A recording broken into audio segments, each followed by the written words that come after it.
Tamara Shoemaker, who is another one of our regulars. She's with the Cyber Patriot program, and instead of me trying to ham-handedly describe it, why don't you do it more efficiently? Well, I wear several hats, right? So I'm the director at the University of Detroit-Marcy in their cyber center. I work for, on the board member for InfraGard, Michigan InfraGard, and my main project and the thing that, just makes my heart go pitter-patter is my Cyber Patriot program. And that's the program from K through 12, cyber awareness, cyber competitions, a season from November until April. And here in Michigan, we're working real hard to get more of these kids into the educational and workforce pipeline. And this is a program that starts very early in education, right? I mean, it Yeah, starts early and often, right? Yes, yes. We start out in kindergarten. So from kindergarten to fifth grade, we have these wonderful video games that the kids can play. And in fact, we're piloting a fourth and fifth grade camp out in Westland this year. I'm pretty excited about that. Starts happening tomorrow morning. So I'm looking forward to that. Oh, great. So how did the InfraGard Great Lakes 25th Anniversary Conference go? It was virtual this year, right? Yeah, it was virtual this year. We pulled that trigger early on, right? You can't kind of, go back on that after things open up in June. You have to have a venue. So we had that, we had it all set up and ready to go to be online. We used an app to be able to sort of help with the networking and all that. And I got to say, even though I'm the one who was running, the organizational piece of it and stuff for the first time this year, that from all the feedback from both my sponsors and my attendee, it went over really, really well. Even though we were kind of in a time when people were wanting to get back together again, they were able to do that using the web and using the virtual tools that we used. And so we also had this A-list of speakers. I mean, we were really, really fortunate. When you go virtual like this, it's really easy for people to sort of check in for an hour and check back out again. And so you can get folks that maybe couldn't have fit it in their schedule if they had to travel. And so we were lucky, like for instance, the most popular panel that we had was called Surviving Ransomware. A friend of mine, Martin Bally, over at Stellantis, helped me set up that program. And I mean, without his help, we couldn't have had these A-listers. I had Fred Colleen, CISO and CTO for GM. I had Eric Wiley, the CISO over at American Axle and Manufacturing. I had Earl Doobie, the VP and CISO over at Lear. And then I had Patrick Milligan, the CISO of Ford. And they were all doing this interactive thing about ransomware. And, it's a main problem. And it's something that's, right in the front of everyone's mind right now, especially with the pipeline issue and all the other things that we've been having recently in that space. So to have these corporate giants being able to talk about it and give their 2 cents about it to this group was just an amazing thing. And so we were real happy that it all went off without a hitch. I was happy to say. Yeah, ransomware has certainly been a scourge, and it's largely preventable if you're educated. It's they get people to click on links. I mean, I get hit with links all the time from people, but even the people I know, I don't open a link from, because you just never know whether their email has been compromised. So I will ping them back and say, did you just send me an email with a link on it? If they go no, and I go, well, then you've been hacked, so. Right, which is why it's so important. Why I work normally with grad students and undergrads and in the educational space, my day job, right? But it's why I'm working with the K through 12, because if we don't get them that message now, we're going to continue to have a workforce that doesn't understand these things, we have to make a cultural change. And so that's why it's just so important for me to get to these kids while they're young and impressionable and understand that if they can just kind of move this into their daily life, just like brushing your teeth in the morning, when you go online, there are certain things you don't do. And one of them is click on any bait that's been sent to you, right? And there's easy. And even from friends, and especially from friends. I mean, if you're not expecting, be suspicious of it, right? But even if you were expecting something, I mean, I kind of tell them, and I guess I go overboard because I'm in the situation that I'm at. But I mean, it's like if I get something from absolutely anybody that tells me to go to a site, I do a web search on that first, right? Yep. So if it's a news link, and there's a great article or something, I just pull out what the title of that article is and do a search on my own, instead of following the link that they gave me, right? Or if it's my bank, which of course no bank sends anything and says, come right away and log in. Yeah, neither does the IRS, neither does right, the IRS, all those lovely things that they do to people, right? None of them do that. No company reaches out to you that you do business with and tells you to do that.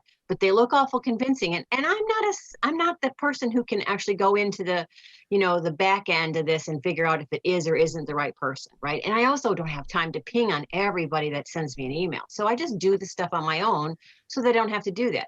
But when we're teaching kids young to do this kind of stuff, it's just going to be part of what they do. And so it will be just natural, and so that's my main thing about that.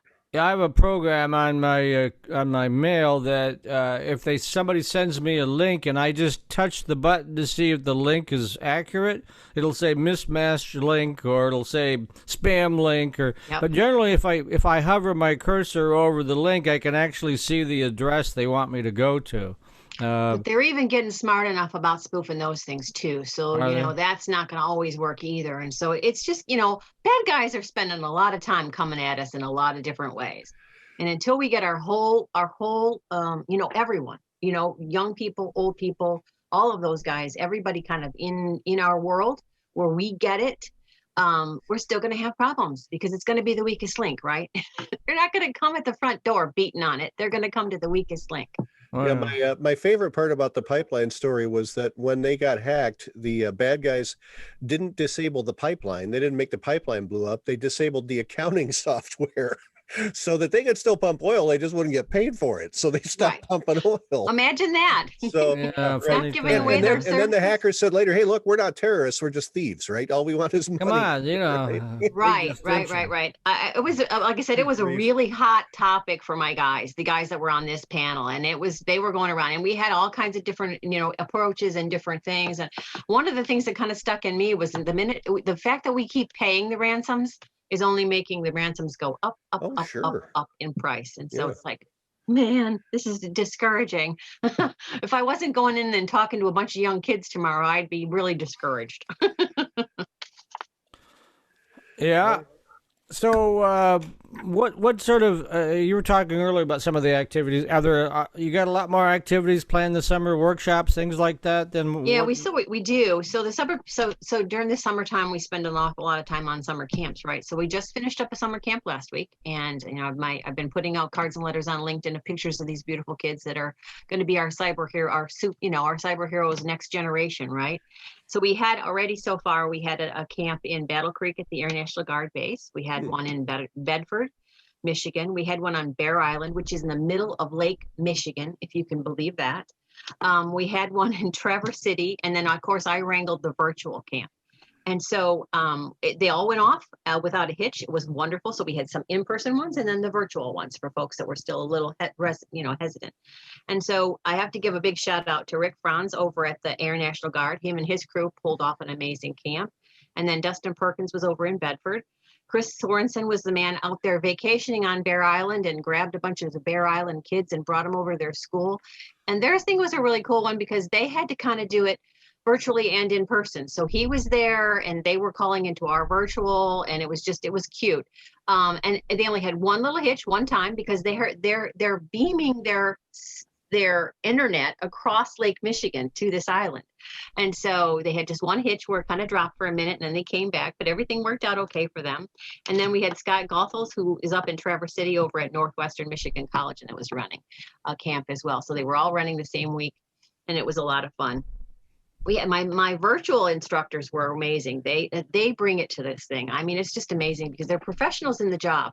And so you have all of these different outlooks and ways that come in at things. And I had Bob Corser, Ken Ziegler, John Cox, Jason Foster, and Anthony Tuttle. And they just made it come alive, And one of the things, especially in a virtual place after what we've just gone through this year with the kids in school and virtual and all of that, this could have been easily felt like summer school if we didn't do it right. These guys had a really good energy level. They had some amazing sort of, they were able to take, I would love to share the slide with you guys.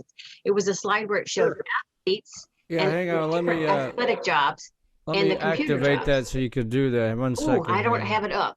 You don't? Okay. No, I'm sorry. I would have if I'd known I could. Yes. It was amazing because it was like, it had what water boy, next to help desk. It was like to be able to get kids to understand the different levels, right? Your A-list sport sport hero is like your pen tester who goes in and, goes in everybody's system, with permission, obviously. So it was just made it live for these kids. And so, I'm really fortunate to work with a really lot of amazing people when we do these kinds of things.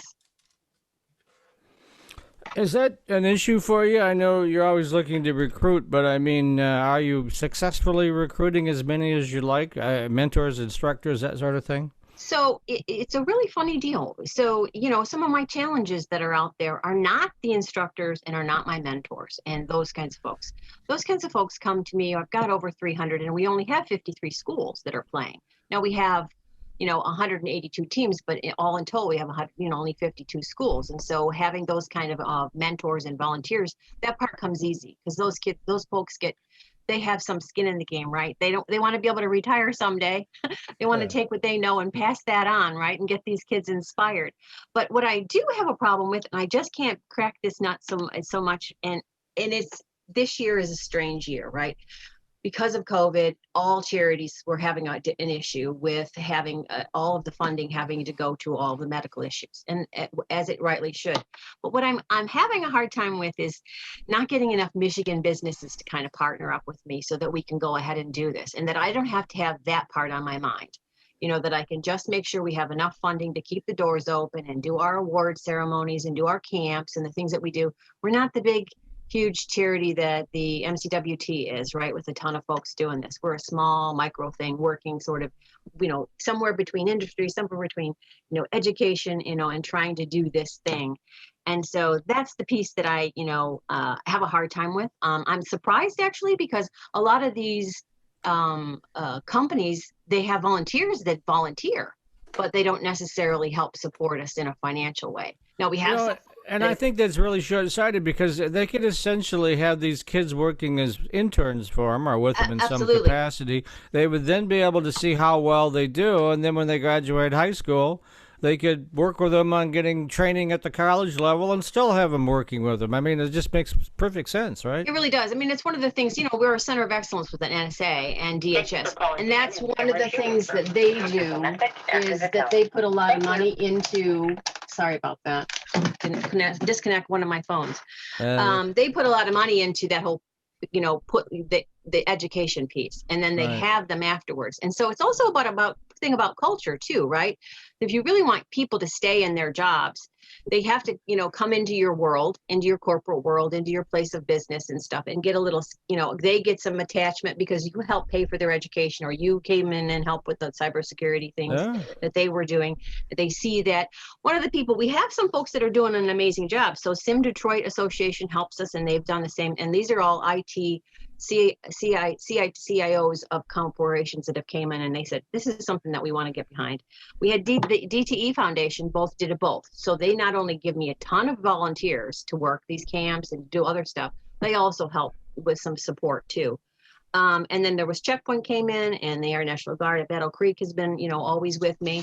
But, it's still just a hard part. And I'm not, a person to be running around, beating on the door and saying, help us out, help us out. I really need to be focusing on doing and making the things happen.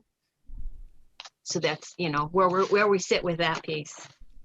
Yeah, we got to, I'm surprised that with MCWT, of course, Kathleen was just on the show, that seems like it'd be a perfect fit for you guys, because it's all these women who are like CIOs and CISOs. I mean, I think what most people don't understand is this is a national program. It's been running for 13 years. This will be its 14th year. It's very easy to drop in, but it's also really low priced. And I think when people see the low price, they think, oh, well, there's not much to it. But if you want to have a support system there, you got to pay for that, right? Sure. So that's, I think, the difference. And they also all have their own little programs, right? They all start their own little programs, and they get them all kicked off the ground. And then that kind of takes away from this national program, and that we're focusing so much on it here in Michigan because it is easy to implement and it is low income, right? I really want the digital divide to go away. We Yeah. were able to do that even with our virtual camp. We had to get some cooperation from the top coach in the country, Alan Stubblefield out in California, helped me get some virtual images so that these kids in Bear Lake, no matter what they were using, if they were using an iPad or a Chromebook or whatever, they could get a hold of these images. Sure. This stuff is not easy, right? You've got a lot of infrastructure that's supposed to be there, but we were able to do it digitally. Right. So, it made a huge difference. And, we're getting a lot of good, folks that are stepping up to give their time in that. We just need them to also help us get a little bit of an infrastructure going, keep it up so that All we right. can, grow. Sure. We're going to have to leave it at that, Tamara. Why don't you give the address for folks if they want more on Cyber Patriot? They Absolutely. go to MITechNews.com. We also have another camp coming up on July 12th, and then we still have openings. So definitely hit that website and register if you've got a kid that wants to come to camp. All right. Yeah, you can't beat a deal like that, right? Absolutely. All right.